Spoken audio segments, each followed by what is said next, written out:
Hello everyone. आज हम करेंगे कुछ ईएससी के प्रीवियस ईयर क्वेश्चंस हमारे फर्स्ट टॉपिक से, दैट इज़ फ्लूइड प्रॉपर्टीज। तो स्टार्ट करते हैं। हमारा फर्स्ट क्वेश्चन है,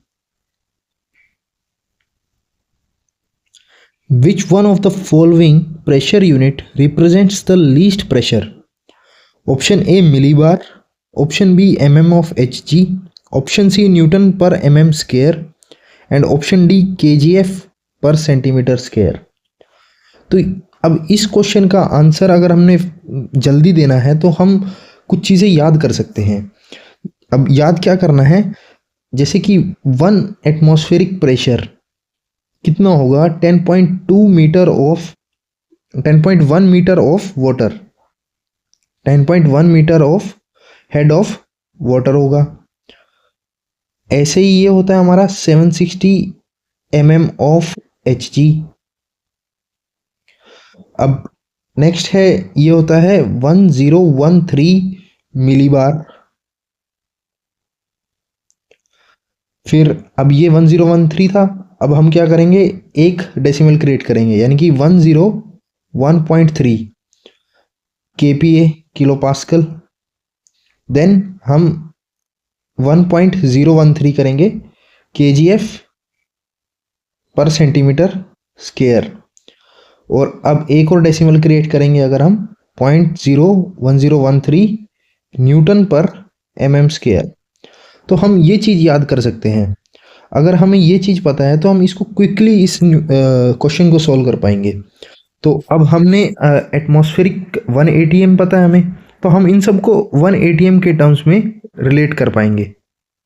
जैसे एक 1 atm में अगर हम इसको कन्वर्ट करेंगे तो मिलीबार के लिए हमें क्या करना पड़ेगा, 1/1013 atm हो जाएगा।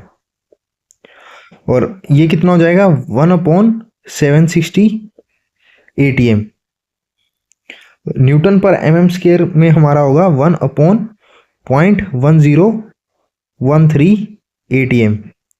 और kgf में हमारा होगा 1/1.013 atm। तो अब इस क्वेश्चन को अगर हम सोल्व करें तो इसका आंसर बनेगा हमारा ए, क्योंकि इसका डिनोमिनेटर बहुत बड़ा है। अगर ये डिनोमिनेटर बहुत बड़ा है तो जो वैल्यू आएगी वो बहुत छोटी आएगी, तो ये हमें क्या देगा, लीस्ट प्रेशर देगा। तो हमारे इसका फर्स्ट क्वेश्चन का आंसर है ए मिलीबार। और अगर हमें इनको डिसेंडिंग ऑर्डर में करना है तो डिसेंडिंग ऑर्डर में करेंगे तो सबसे छोटा हमारा क्या है, 1 मिलीबार। उसके बाद फिर हमारा है 1 mm ऑफ Hg, फिर हमारा है 1 kgf पर सेंटीमीटर स्क्वायर एंड देन सबसे बड़ी यूनिट हमारी है 1 न्यूटन पर mm स्क्वायर। और इस चीज़ को हम देख भी पाते हैं, समझ भी पाते। हमें पता है कि हायर प्रेशर या मतलब सुपीरियर कौन सा है, SI यूनिट वाला। तो ये हमारा क्या था, SI यूनिट। और ये हमारा kg है तो ये MKS यूनिट। अब इनमें हमें कन्फ्यूजन थी, तो ये 1/760 था और ये मिलीबार वाला हमारा है 1/1013 atm। तो इस तरह से हम हमारे इस फर्स्ट क्वेश्चन को सोल्व करते हैं। अब हम चलते हैं हमारे नेक्स्ट क्वेश्चन पे, जो कि हमारा सेकंड क्वेश्चन। सेकंड क्वेश्चन क्या है, सेकंड क्वेश्चन है कि the surface tension of water at 20 degree centigrade is 75 into 10⁻³ newton पर metre. The difference in the water surface within and outside an open ended capillary tube of 1 mm internal bore inserted at the water surface would nearly be. तो इस question में हमें क्या दिया हुआ है, temperature दिया हुआ है। टेम्परेचर के साथ हम यहाँ पर हमें सरफेस टेंशन सिग्मा की value they the, and difference in water surface with in and outside an open ended capillary tube. अब यहाँ पर हमें ये दिया हुआ है 1 mm इंटरनल बोर, बट अब ये इंटरनल बोर क्या है, हमारा डायमीटर है या रेडियस, इस चीज़ में अभी कन्फ्यूजन है। तो हम इसमें क्या कर लेते हैं, ये जो हमें इंटरनल बोर दिया है हम एज्यूम करते हैं कि ये हमारा रेडियस है। तो हमें फाइंड करना है कि difference in water surface with in and outside, मतलब हमें एक तरह से हाइट फाइंड करनी है, कितनी हाइट होगी हमारे राइज की। तो हमें सिग्मा दिया हुआ है, सिग्मा दिया हुआ है 75 × 10⁻³ न्यूटन पर मीटर, और हमें रेडियस दिया हुआ है दैट इज 1 mm। अगर इसको मीटर में कन्वर्ट करें तो 1 × 10⁻³ मीटर। अब हमें कैपिलरी राइज का फॉर्मूला पता है that is 2 sigma cos theta by rho ji r, तो ये फॉर्मूला है। अब यहाँ पर अब देखते हैं हम। अब क्योंकि ये ग्लास सरफेस है तो हम ये मानते हैं कि जो थीटा होगा वो 0 डिग्री होगा, तो हमारे पास फॉर्मूला रहा 2 sigma by rho ji R. अब h is equal to twice of sigma दे दिया हमें 75 × 10⁻³ डिवाइडेड बाय रो। रो क्या लेंगे हम, रो जी, तो रो ले लेते हैं 1000 किलोग्राम पर मीटर, और जी के लिए हम फैक्टर लेते हैं 9.81 का, और आर हमें दे रखा है 1 × 10⁻³ इसको मीटर में कन्वर्ट करने के लिए। अब जब हम इस वैल्यू को सॉल्व करेंगे, तो अब इसको सॉल्व कैसे करेंगे, तो ये जो हमारा 1000 है इससे ये हमारा कैंसिल आउट हो जाता है, और इस वैल्यू को हम अगर 10 माने तो, और हमें पता है कि ऑप्शंस हमारे mm में हैं, तो क्योंकि mm में है तो हम इसको छेड़ते नहीं हैं, इसको एज इट इज रखेंगे। तो हमारा जो h आएगा वो क्या आया, 2 × 75 डिवाइडेड बाय समथिंग अराउंड 10, और यहाँ पर mm में ये आंसर आएगा। तो अब इसको अगर हम सोल्व करें तो ये बनता है हमारा 75 150 बाय 10 mm, यानी कि 15 mm। तो हमारा आंसर आया यहाँ पर 15 mm, और इधर हमारा आंसर था मिलीबार। अब हम चलते हैं हमारे थर्ड क्वेश्चन पे। थर्ड क्वेश्चन क्या है, लिस्ट 1 पर हमें दिया हुआ है कर्व्स लेबल्ड एज ABCD, और लिस्ट 2 है हमारी टाइप्स ऑफ फ्लूइड। तो अब इस क्वेश्चन को सोल्व करना है। तो ये क्वेश्चन है हमारा रियोलॉजी से, और रियोलॉजी को हमने काफ़ी डिटेल में और काफ़ी सिंपलेस्ट वे में इसको डिस्कस किया था, तो आप वो वीडियो देख सकते हैं। तो अब इस क्वेश्चन को सोल्व करते हैं यहाँ पर। अपनी मेमोराइजेशन के लिए अगर हम यहाँ पर ग्राफ बनाएं जो हमने वहाँ पढ़ा था, तो ग्राफ कुछ ऐसा था। देखो, न्यूटोनियन फ्लूइड क्या होगा, जो बिल्कुल स्ट्रेट लाइन है, ठीक है, एक कर्व ऐसा बनता है और एक कर्व ऐसा बनता है। ये कौन से हैं, ये हमारे नॉन न्यूटोनियन फ्लूइड हैं। नॉन न्यूटोनियन तो है बट ये टाइम इंडिपेंडेंट है। ये हमारा था सूडोप्लास्टिक था, n इसका लेस देन 1 था, और ये था हमारा डायलेटेंट था जिसका n ग्रेटर देन 1 था।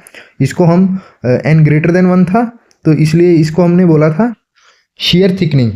तो अब ये डायलेटेंट है, यानी कि जो हमारा B कर्व है वो डायलेटेंट है।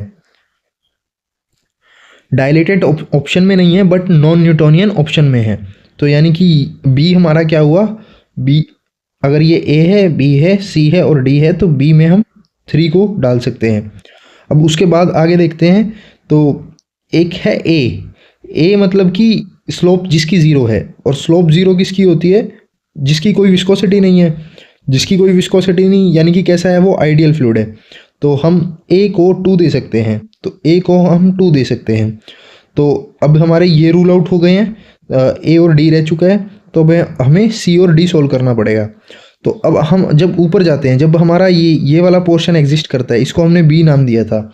एक्चुअली हमारी जो इक्वेशन थी नॉन न्यूटोनियन फ्लूइड्स में, हमारी जो इक्वेशन थी वो थी A del U by del Y raise to the power n plus B। तो ये जो है हमारा, अगर हम थोड़ा ऊपर चले जाते हैं तो ये जो पोर्शन होता है ये B होता है, और B ये ग्रेटर देन 0 था। अब यहाँ से भी ऐसे 2 फ्लूइड हमारे फ्लूइड निकल सकते हैं। अब एक का नाम था हमारा रियोपैटिक और एक का नाम था हमारा थिक्सोट्रोपिक। अब कौन सा थिक्सोट्रोपिक था, कौन सा रियोपैटिक था, वो देखना है। तो ये वाला हमारा रियोपैक्टिक है और ये हमारा थिक्सोट्रोफिक है, थिक्सोट्रोफिक। तो हम कह सकते हैं कि जो हमारा C है, C हमारा क्या होगा यहाँ पर, रियोपैक्टिक होगा 5, और जो D है वो हमारा थिक्सोट्रोफिक होगा 4।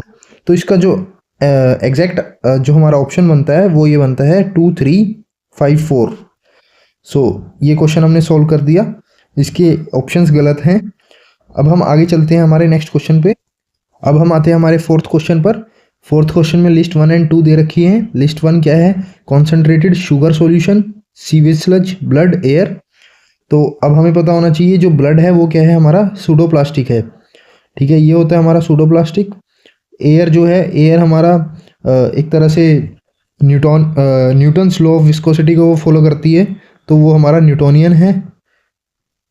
और कंसनट्रेटेड शुगर सॉल्यूशन हमारा जो है डायलेटेंट है, तो ये हमारा डायलेटेंट है। तो इतनी नॉलेज के साथ अगर हम क्वेश्चन को सॉल्व करें, सो ये वाला ए में हमारा आएगा 1, और ब्लड सी में हमारा आएगा सूडोप्लास्टिक यानी कि 3, और एयर है हमारा डी यानी कि 4। सो हमारा जो ऑप्शन बनते हैं वो बनते हैं 1 2 3 4 यानी कि ए ऑप्शन। सो इसका आंसर है हमारा ए। अब चलते हैं हमारे नेक्स्ट क्वेश्चन पे। तो नेक्स्ट क्वेश्चन में क्या है हमारा? Newtonian fluid, ideal fluid, thixotropic fluid, rheological fluid. और इसमें हमने बताना है कि ये हमें लिस्ट 2 दे रखी है प्रॉपर्टीज़ की, वो हमने बताने हैं। तो देखते हैं इसको। सो आइडियल फ्लूइड से हमें यहाँ सीधा दिख रहा है कि जो आइडियल फ्लूइड होता है वो हमारा नॉन विस्कस होता है, यानी कि उसमें विस्कोसिटी नहीं होती, और वो इनकम्प्रेसिबल भी होता है, और उसमें कोई सरफेस टेंशन भी नहीं होती। तो ये आइडियल फ्लूइड की प्रॉपर्टी है। तो ये देखते ही हमें दिमाग में आता है कि बी का हमारा आंसर जो बनेगा वो ये बन सकता है, that is frictionless and incompressible, यानी कि बी का 1 ये फाइनल हो चुका है। तो बी का 1 फाइनल हो चुका है, तो ये कट गया और ये कट गया, यानी कि बी हो सकता है और सी हो सकता है। तो अब हम नेक्स्ट देखते हैं। तो अगर हम ए को सोल्व कर दें तो हमारा क्वेश्चन हो जाएगा। तो ए में हमें क्या दे रखा है? Newtonian fluid. अब न्यूटोनियन फ्लूइड क्या है? न्यूटोनियन फ्लूइड की अगर हम इक्वेशन लिखें, सो न्यूटोनियन फ्लूइड की इक्वेशन लिख देते हैं। So tau is equal to mu into del u by del y, ये इक्वेशन होती है हमारा न्यूटोनियन फ्लूइड की। और इसका अगर हम ग्राफ बनाते हैं टाउ और del u by del y का, तो वो एक लीनियर लाइन बनती है। तो यहाँ पर अगर हम देखें तो विस्कोसिटी क्या कर रही है? सो इधर देखेंगे तो क्योंकि स्लोप है, स्लोप क्या है? कांस्टेंट है। यहाँ पर स्लोप ही क्या होता है? विस्कोसिटी होता है, वो कांस्टेंट है, यानी कि viscosity is invariant with the shear stress. तो यानी कि इसका ऑप्शन हो गया हमारा 2। तो न्यूटोनियन फ्लूइड का हमारा ऑप्शन हो गया 2। अब हम देखते हैं थिक्सोट्रॉफिक फ्लूइड और रियोलॉजिकल फ्लूइड। तो ये जो थिक्सोट्रॉफिक और रियोलॉजिकल फ्लूइड हैं ये हमारे नॉन न्यूटोनियन फ्लूइड ही हैं, बट ये टाइम डिपेंडेंट फ्लूइड हैं। तो इनकी जो इक्वेशन बनती है वो बनती है, जो शियर स्ट्रेस होता है वो होता है A into del you by del Y raise to the power N plus B. तो ये इक्वेशन बनती है। अब एन लेस देन 1 होता है और एन ग्रेटर देन 1 होता है। तो एन लेस देन 1 हमारा होता है थिक्सो में, और एन ग्रेटर देन 1 होता है हमारा रियोलॉजिकल में। तो एन ग्रेटर देन 1 है, यानी कि म्यू एपरेंट इंक्रीज करेगा, और यहाँ पर म्यू एपरेंट हमारा डिक्रीज करता है विद द टाइम। तो ये 2 बन गया। तो यानी कि विस्कोसिटी डिक्रीज करेगी हमारी किस में? विस्कोसिटी डिक्रीज करेगी थिक्सो में, और विस्कोसिटी इंक्रीज करेगी रियो में। तो यहाँ से ये बना, तो थिक्सो में डिक्रीज करेगी। सो यानी कि थिक्सो में डिक्रीज यानी कि 4, और रियो में इंक्रीज करेगी, थिक्सो में डिक्रीज करेगी एंड रियो में हमारी इंक्रीज करेगी यानी कि 3। तो इसका जो करेक्ट ऑप्शन बनता है ए बी सी डी का, वो बनता है 2 1 4 3, जो कि ऑप्शन में नहीं है। तो हमारा आंसर है इसका ये। तो इस तरह से हमने इस क्वेश्चन को किया। अब हम आगे चलते हैं।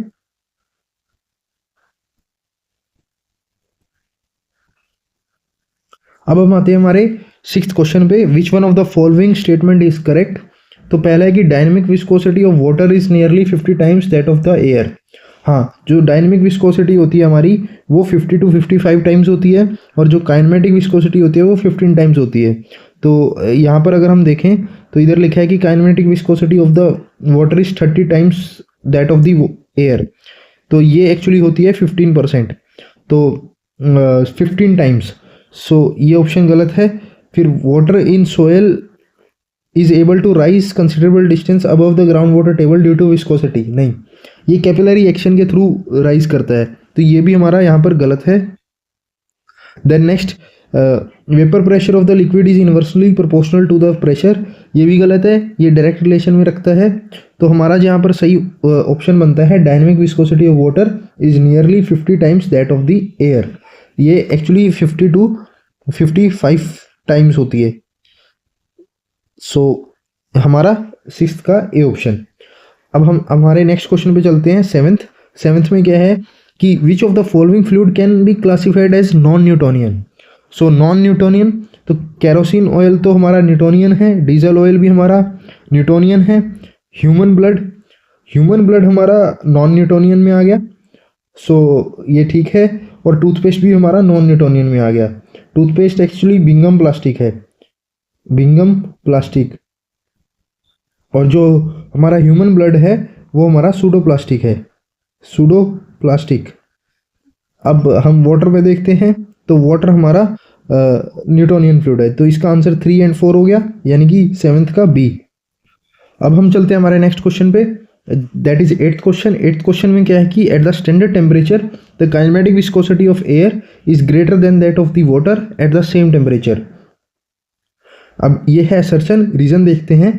The dynamic viscosity of the air at standard temperature is lower than that of the water at the same temperature. So ये काफ़ी डेफिनेशन बेस्ड क्वेश्चन है। हमें पता है कि जो काइनेमेटिक विस्कोसिटी होती है वो डायनेमिक विस्कोसिटी डिवाइडेड बाय रो होती है, ठीक है। तो फॉर्मूला ये होता है। तो अब पहले में ये कह रहा है कि स्टैंडर्ड टेम्परेचर पर अगर हम बात करें तो जो काइनेमेटिक विस्कोसिटी एयर की है वो ग्रेटर रहती है than that of the water at the same temperature, ठीक है। अब काइनेमेटिक विस्कोसिटी डिपेंड कर रही है म्यू और रो पे, ठीक है। सो अभी ऊपर हमने देखा कि अगर हम म्यू की बात करें, म्यू वाटर की अगर बात करें हम, so mu water is 50 times than the mu air, पहली बात, ठीक है।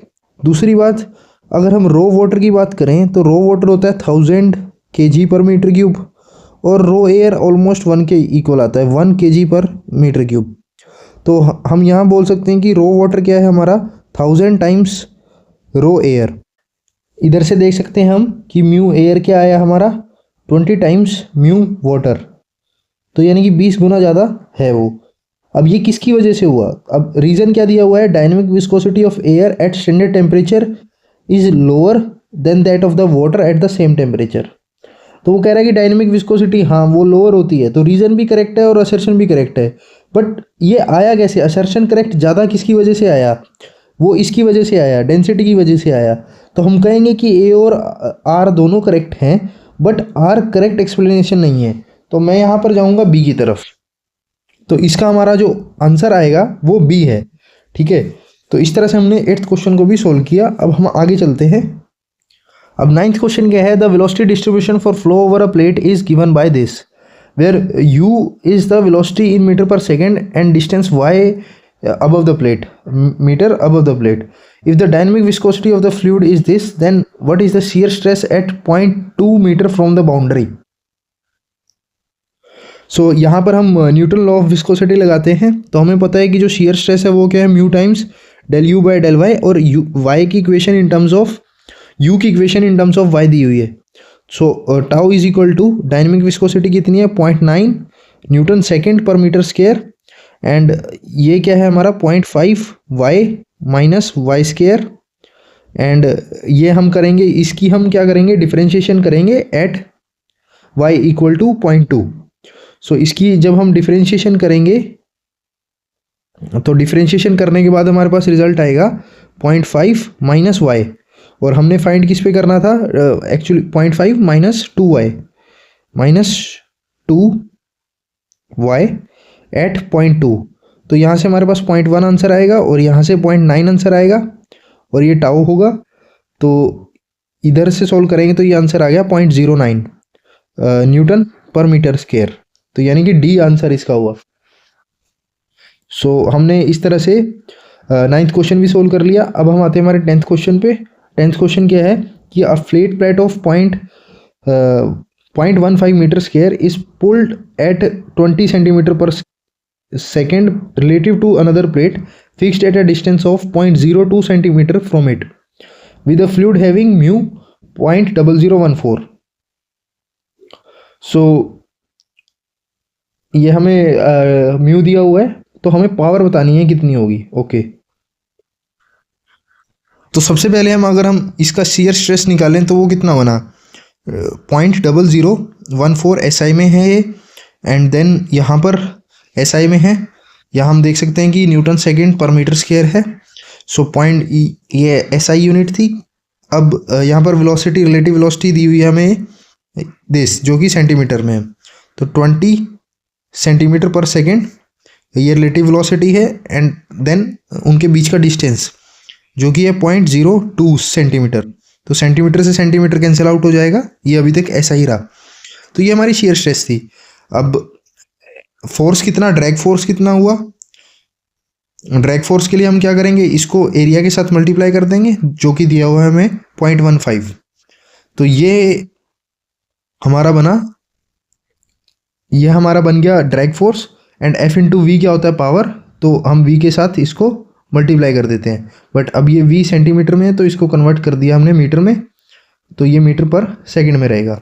तो हम अगर इसको सोल्व करेंगे तो हमें आंसर मिल जाएगा। तो सोल्व करते हैं। सो हम देखें, ये है हमारा 0.0014, देन यहाँ पर 20 सेंटीमीटर से सेंटीमीटर कैंसिल आउट हो गया, ये 2000 हो गया ऊपर, और डिवाइड बाय 2 इधर है हमारा 0.15, यहाँ पर हमारे पास आया 0.2। तो और ये भी हमारा कैंसिल हो गया, यहाँ पर 1000 रह गया, ये 1000 रह गया। इसको और इनको मल्टीप्लाई कर दें तो हमारे पास आएगा 1.4। सो 1.4 देन 0.15 एंड देन 2। और इसको भी अगर हम सोल्व करें तो इनको सोल्व कर सकते हैं, तो 1.4 इंटू 0.3 यानी कि 1/3, और 14/3 30 हमारा एक तरह से रैशनल आंसर आएगा इसका। सो इसको अगर हम सोल्व करेंगे, सो इधर हमारा बाय 10 एंड यहाँ बाय 10, ये 300 हो जाएगा। और इसको जब हम सोल्व करेंगे तो ये हम दिख रहा है कि 14/3 कितना है हमारा, कुछ 4 पॉइंट समथिंग होगा, और डिवाइड बाय 20। सो ये हमारा बना कुछ 0.04, कुछ इतना बना। तो अब हम देखें, अगर ऑप्शन देखें तो 0.04 यानी कि डी। तो इस तरह से हमने इस क्वेश्चन को सोल्व किया, हमारा 10th question.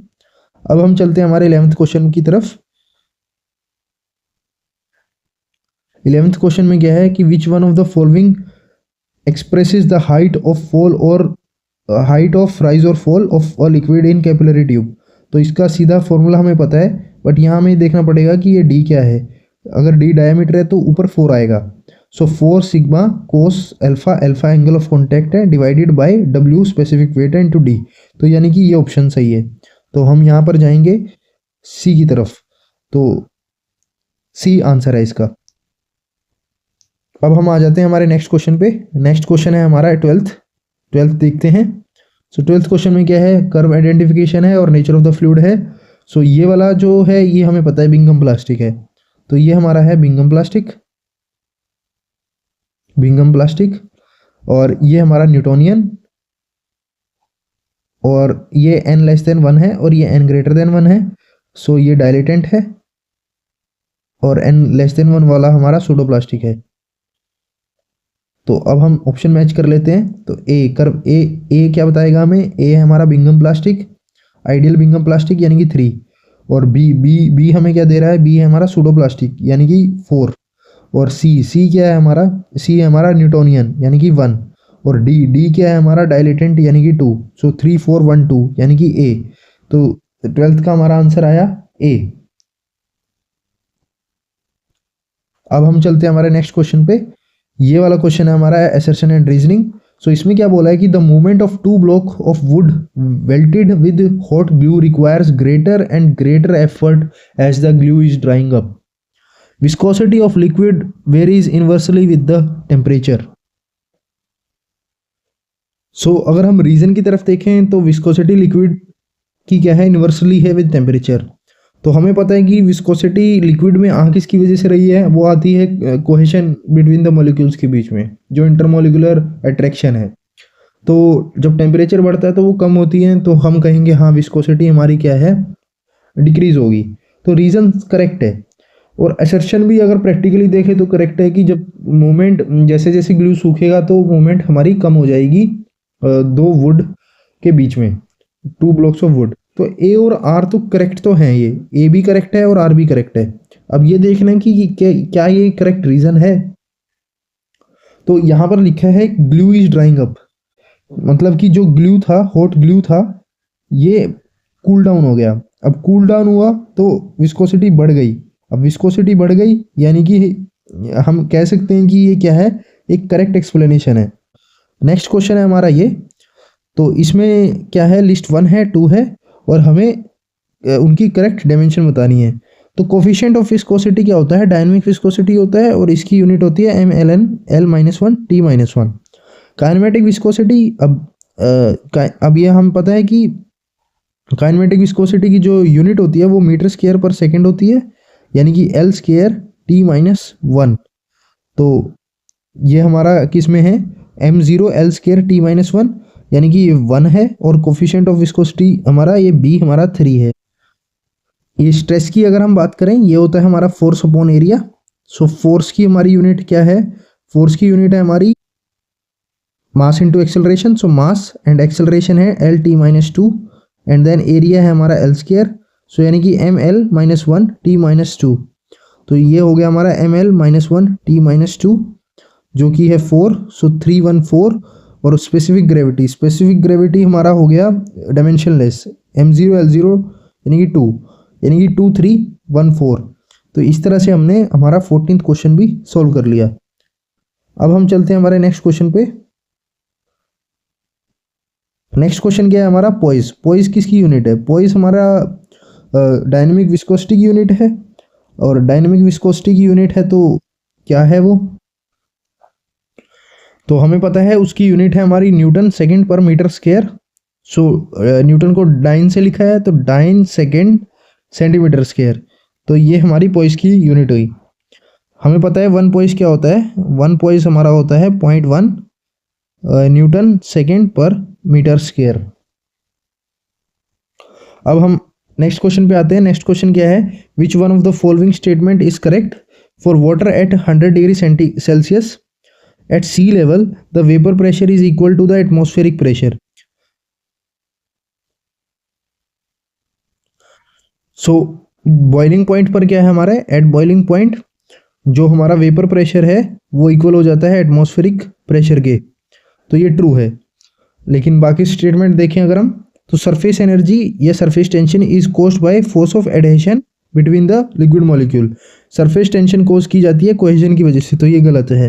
Viscosity of fluid is property exhibited by it both in static and dynamic condition, static में नहीं डायनेमिक कंडीशन में, तो ये भी गलत है।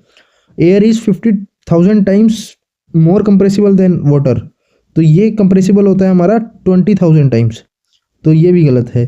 तो यहाँ पर जो हमारा ऑप्शन बना वो ये बना। अब हम नेक्स्ट चलते हैं नेक्स्ट क्वेश्चन पे।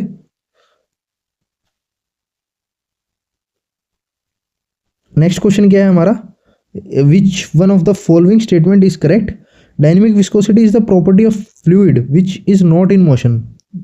ये जब फ्लूइड मोशन में होगा तब है हमारी डायनेमिक विस्कोसिटी, तो ये स्टेटमेंट गलत है। नेक्स्ट देखें, surface energy is the fluid property giving rise to the phenomena of capillarity in water. हाँ, तो ये हम कह सकते हैं कि करेक्ट है। आगे और पॉइंट देखते हैं, तो cavitation result from the action of very high pressure, ये हमारा नेगेटिव प्रेशर की वजह से कैविटेशन आता है, तो ये गलत है। Real fluids have lower viscosity than higher viscosity होगी, तो ये गलत है। तो हमारा बी आंसर आ गया। अब हम नेक्स्ट चलते हैं। हमारा ये अब स्टेटमेंट है, असर्शन रीजन टाइप है। अब हमने ABCD बताना है। ओके, तो स्टेटमेंट 1 क्या है, as the temperature increases the viscosity of air decreases. Air की बात हो रही है, तो टेम्परेचर इंक्रीज करेंगे तो विस्कोसिटी भी इंक्रीज होगी, क्योंकि यहाँ पर रेंडमनेस का सवाल आता है, तो ये स्टेटमेंट गलत है। As temperature increases activity of air molecules increases, ये सही है, तो ये सही है। तो स्टेटमेंट 2 करेक्ट है। यहाँ पर स्टेटमेंट 2 करेक्ट का मतलब हुआ कि स्टेटमेंट 2 करेक्ट यानी कि डी, तो मैं यहाँ पर डी की तरफ जाऊंगा।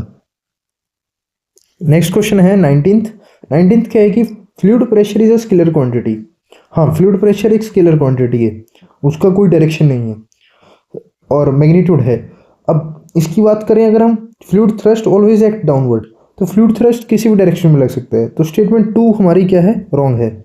ये करेक्ट है, ये रॉन्ग है। ये करेक्ट है, ये रॉन्ग है, यानी कि ऑप्शन आया हमारा सी। तो इधर जाएंगे हम सी की तरफ। अब नेक्स्ट क्वेश्चन पे चलते हैं। नेक्स्ट क्वेश्चन क्या है हमारा, वेलोसिटी डिस्ट्रीब्यूशन दे रखा है लैमिनार फ्लो का इस इक्वेशन से। विस्कोसिटी दी हुई है 5 poise. What is the shear stress at a section y equal to 0.05 and y equal to 0.12। सो इसको अगर हम सोल्व करें तो इसकी हमें डिफरेंशिएशन करनी पड़ेगी, और ये हमारी विस्कोसिटी है 5 पोइज। तो 5 पोइज है, न्यूटन में कन्वर्ट करेंगे तो ये 0.5 हो जाएगी। तो हमने इसको न्यूटन में कन्वर्ट कर लिया। अब हम इसको सोल्व करते हैं। तो ये हमारा क्या बनेगा, इसकी अगर हम डिफरेंशिएशन करेंगे तो 3 एज इट इज रहेगा, एंड देन जो ये अंदर का डेटा है 5 पाई, ये बाहर आ जाएगा 5 पाई, एंड फिर उसके बाद हमारा क्या है, ये हो जाएगा कोस 5 पाई वाई। तो ये हमारी इक्वेशन बनी। अब इसमें हम y 0.05 पुट करेंगे और y को 0.12 पुट करेंगे। सो ये पाई बाई 4 है बेसिकली। तो इसको सोल्व किया तो हमारा आया पाई बाई 4। अब पाई बाई 4 कितना हुआ, पाई बाई 4 हो गया हमारा 45, और 45 हमें देगा 1/√2। सो हमारे पास ये आया 0.5 इंटू 3 इंटू 5 इंटू 3.14 इंटू हमारा 1/√2।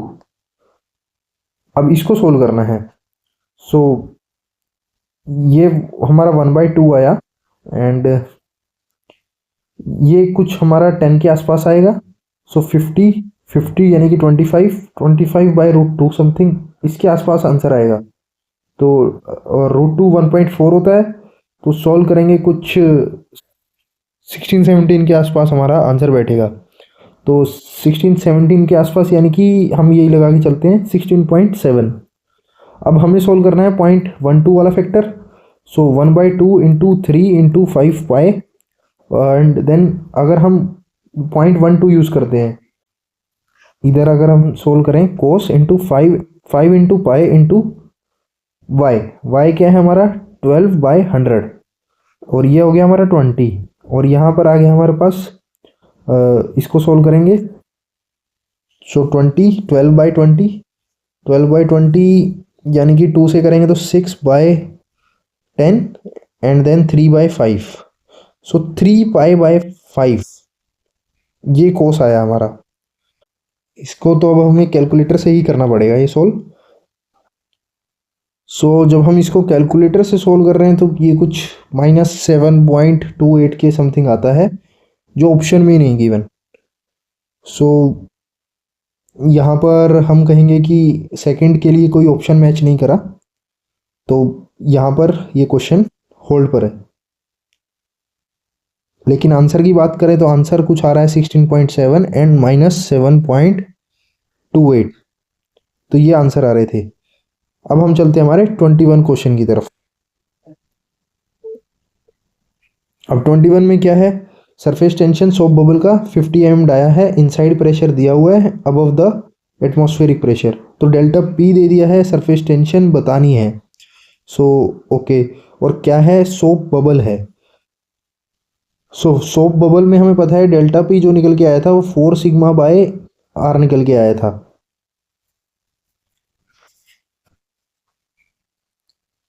तो सॉल्व करते हैं। डेल्टा पी हमें दिया हुआ है 2.5 न्यूटन पर मीटर स्क्वायर, और आर हमारा क्या आएगा, आर हमारा आएगा 25 इंटू 10⁻³ डिवाइडेड बाय क्या हो जाएगा 4। ये जो सोल्व करेंगे ये आएगा हमारा सिग्मा। अब ये 25 है तो 25/2.5 है ये, और ये 25 है। सो इसको हम लिख सकते हैं 25/10, और ये हो गया हमारा 625/40 इंटू 10⁻³ अब 625/40 सोल्व करना है। सो ये आया हमारे, इसको जब सोल्व करेंगे तो ये आता है हमारा 15.6 इंटू 10⁻³ यानी कि 0.0156, यानी कि इसका आंसर आया हमारा बी। तो हमने 21 क्वेश्चन सोल्व कर लिया। अब हम आते हैं हमारे 22 क्वेश्चन पे। सो 22 देखते हैं। 22 में हमारा, ये हमने पहले भी ऊपर सोल्व किया था और इसका आंसर आ रहा था हमारा कुछ 15 पॉइंट समथिंग। सो 15 इसका आंसर आ रहा था, ये हमने सोल्व किया है। सेकंड क्वेश्चन है शायद ये। अब नेक्स्ट क्वेश्चन देखते हैं हम। नेक्स्ट क्वेश्चन क्या है हमारा, ये स्टेटमेंट 1 क्या है कि shear strain graph for a Newtonian fluid is linear. Shear strain graph for Newtonian fluid, हाँ ये सही है, ग्राफ लीनियर होता है। तो coefficient of viscosity of fluid is not constant, ये गलत है, वो कांस्टेंट होती है। तो स्टेटमेंट 1 करेक्ट है बट स्टेटमेंट 2 इनकरेक्ट है। तो statement 1 is true and statement 2, तो इसका आंसर आया हमारा सी। तो हम देख सकते हैं 23 का क्या है, सी।